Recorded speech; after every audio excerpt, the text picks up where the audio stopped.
তুমি যার লাগে এমবি ভরো তার তো বাটন ফোন। ওরে কেমন করে বুঝবে রে সে, কেমন করে বুঝবে গো সে ডিজিটাল তোর মন। তুমি যার লাগিয়া, তুমি যার লাগিয়া এমবি ভরো তার তো বাটন ফোন। মেসেজ দিলে সিন করে না, দেয় না তো রিপ্লাই। ভিডিও কলে বলবা কথা, ক্যামেরা তার নাই রে, ক্যামেরা তার নাই। মেসেজ দিলে সিন করে না, দেয় না তো রিপ্লাই। ভিডিও কলে বলবা কথা, ক্যামেরা তার নাই রে, ক্যামেরা তার নাই। ওরে ডিজিটাল এই যুগ জামানায়, ডিজিটাল এই যুগ জামানায় অ্যানালগ তার মন। তুমি যার লাগিয়া, তুমি যার লাগিয়া এমবি ভরো তার তো বাটন ফোন। প্রেম প্রীতি ভালোবাসা বিয়ের আগে নয়, মনের মধ্যে রাখো যুবক আল্লাহ তাআলার ভয় রে, পরকালের ভয়। প্রেম প্রীতি ভালোবাসা বিয়ের আগে নয়, মনের মধ্যে রাখো যুবক আল্লাহ তাআলার ভয় রে, পরকালের ভয়। ওরে তবেই তুমি মুক্তি পাবা, তবেই তুমি মুক্তি পাবা দোজখের আগুন। তুমি যার লাগিয়া, তুমি যার লাগিয়া এমবি ভরো তার তো বাটন ফোন। এমন যুবক আছে না নাই? ওগো আমার যুবকেরা, প্রেম প্রীতি করা যাবে না, অন্যায় করা যাবে না, অপরাধ করা যাবে না, ধূমপান করা যাবে না, ক্রাম বোর্ডের আড্ডায় সময় নষ্ট করা যাবে না আমার ভাই জানেরা। তাইলে কি করতে হবে আমার যুবকদের জন্য? পাঁচটা নসিহা। কয়টা? পাঁচটা নসিহা আমার যুবকদের জন্য।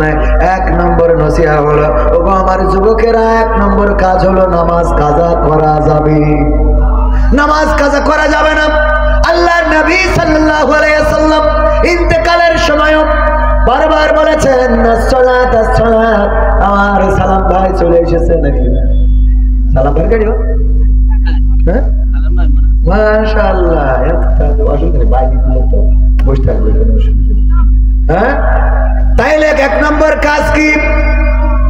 নামাজ কাজা করা যাবে।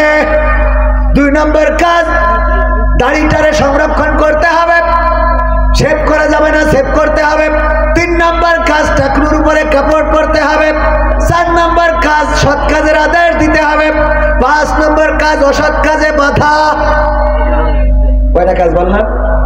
এক নম্বর নামাজ ছাড়া যাবে, দুই নম্বর দাড়ি কাটা যাবে, তিন নম্বর কি টাকনুর উপরে কাপড় পরতে হবে, চার নম্বর অসৎ কাজের আদেশ, পাঁচ নম্বর অসৎ কাজের নিষেধ।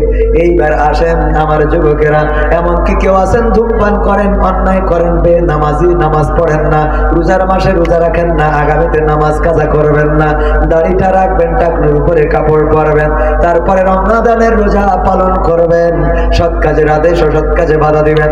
এমন একজন যুবক চাইছে এই কাজগুলো করেন না, আজকে শপথ নেবেন আল্লাহর জন্য এই কাজগুলো করবেন, আমি সেই যুবকটার আমার কোটিটা খুলে দিয়ে যাব পুরস্কার। যে করে না, নামাজ নিয়মিত পড়ে না, দাড়ি মুখে নাই, টাকনুর উপরে কাপড় পরে না, সৎ কাজের আদেশ অসৎ কাজে বাধা দেয় না, এমন কোন যুবক একজন, আমি স্টেজে আসার জন্য বলবো আল্লাহর জন্য তওবা করে নিজেকে আজকে পরিবর্তন করে নেবেন।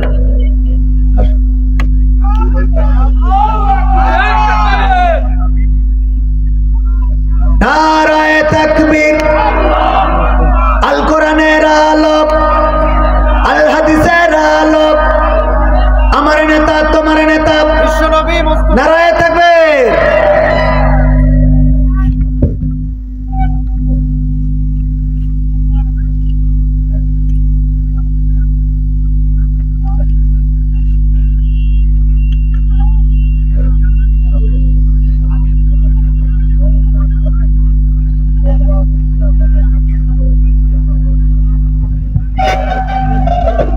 আমাদের রাকিবুল হাসানকে দেখলেন আপনারা? এই যুবকটা দেখেন, চুলের কাটিং দেখে বুঝা যাচ্ছে যে কত বড় স্মার্ট, ঠিক না ভাই? ঠিক। আগামীতে এই যুবকটা ইসলামের জন্য, আল্লাহর জন্য, কোরআনের জন্য, আল্লাহ তাআলা রাসূলের জন্য নিজের জীবন পরিবর্তন করার সিদ্ধান্ত নিয়েছেন। আমরা চাইবো এই এলাকার মানুষ, আপনারা আছেন না, আপনারাও সাক্ষী থেকে গেলেন, আর আল্লাহ রাব্বুল আলামিন সাক্ষী, এই পরিবর্তনটা যেন দুনিয়ার কল্যাণ এবং আখিরাতের কল্যাণে নিয়ে যান, বলেন আমিন। আজকের এই মাহফিলে যদি কোনো পরিবর্তন না হয়, এই একজন যদি আল্লাহর পথে আসে, মনে করবো এই মাহফিলটা সফলতা পেয়েছে। তোমার জন্য দোয়া অন্তর থেকে। আমার নাম্বারটা রাখবা, সুবিধে অসুবিধে কোন ক্লাসে পড়ো? ক্লাস 9-এ। লেখাপড়ার জন্য আল্লাহ কামিয়াবি দান করে, আর আল্লাহ যেন দিনের জন্য।